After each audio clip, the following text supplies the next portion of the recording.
Halo semuanya, kembali lagi dengan aku, Karen Ananda Victoria Leo, yang akan menjelaskan kalian dari awal sampai akhir video ini tentang metode penelitian kualitatif terutama untuk jenis-jenisnya. Ya, jadi kali ini kita akan membahas tentang jenis penelitian kualitatif. Oke, kita masuk yang pertama, pengertian metode penelitian kualitatif. Metode penelitian kualitatif adalah sebuah penelitian ilmiah yang bertujuan untuk memahami suatu fenomena dalam konteks sosial secara alami dengan mengedepankan proses interaksi komunikasi yang mendalam antara peneliti dengan fenomena yang dibahas. Untuk jenis-jenis penelitian kualitatif, ada 5 jenis yang akan kita bahas kali ini. Yang pertama itu deskriptif, fenomenologi, studi kasus, studi sejarah, dan etnografi. Oke, kita masuk yang pertama, ada deskriptif. Apa itu deskriptif? Jenis penelitian kualitatif deskriptif tuh kayak gimana sih? Penelitian deskriptif sering juga disebut dengan penelitian taksonomik, karena penelitian ini dimaksudkan untuk mengeksplorasi atau mengklarifikasi suatu gejala, fenomena, atau kenyataan sosial yang ada.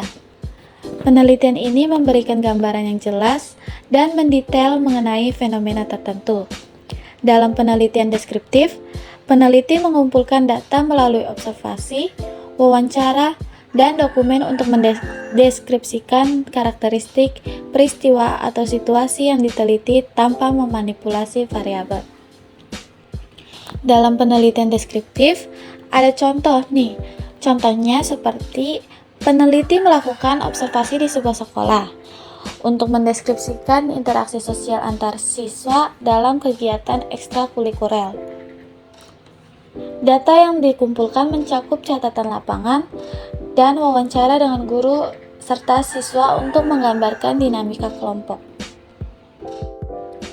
Nah, sekarang kita masuk ke jenis penelitian kualitatif yang kedua. Ada fenomenologi. Fenomenologi merupakan salah satu jenis metode penelitian kualitatif yang diaplikasikan untuk menggali dan mengungkap kesamaan makna dari sebuah konsep atau fenomena yang menjadi pengalaman hidup sekelompok individu. Sebagai metode untuk mengungkap esensi makna sekumpulan individu, fenomenologi menjadi metode riset yang dekat dengan filsafat dan psikologi, serta penerapannya syarat upaya-upaya filosofis dan psikologis. Oke, kita masuk ke contoh fenomenologi. Di sini ada contoh, yaitu peneliti menyelidiki pengalaman pasien kanker dalam menjalani pengobatan. Dengan melakukan wawancara mendalam, peneliti berusaha memahami bagaimana pasien merasakan dan memberikan makna pada pengalaman tersebut, termasuk tantangan emosional dan fisik yang mereka hadapi. Itu tadi contoh dari fenomenologi. Sekarang kita masuk ke jenis penelitian kualitatif yang ketiga, yaitu ada studi kasus. Apa sih studi kasus? Studi kasus pada dasarnya mempelajari secara intensif seorang individu, kelompok, atau lembaga yang dianggap memiliki atau mengalami kasus tertentu. Tujuan penelitian studi kasus adalah untuk mempelajari secara mendalam dan sistematis dalam kurun waktu cukup lama tentang sesuatu kasus sehingga dapat dicari alternatif pemecahannya.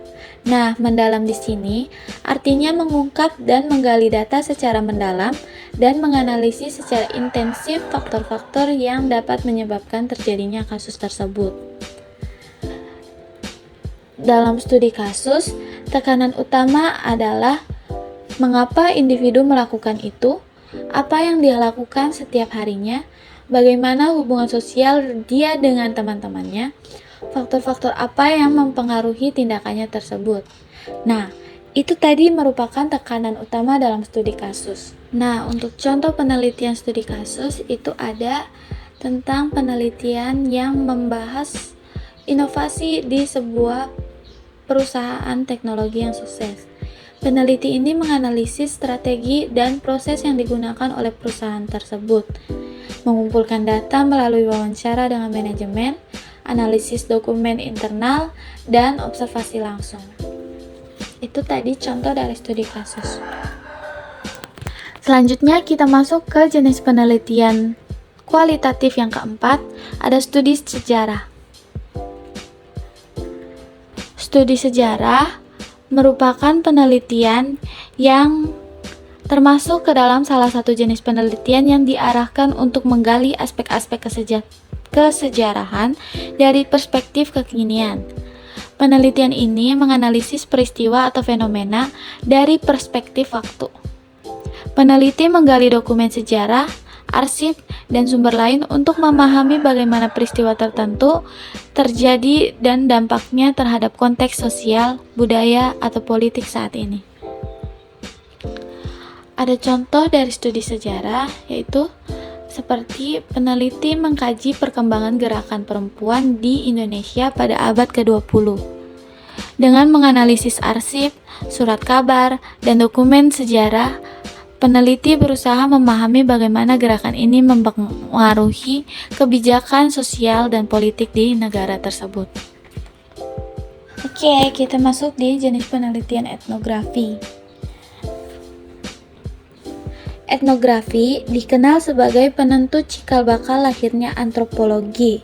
Selain itu, prinsip dasar dalam penelitian etnografi berusaha mengkaji secara alamiah individu ataupun masyarakat yang hidup dalam situasi budaya tertentu.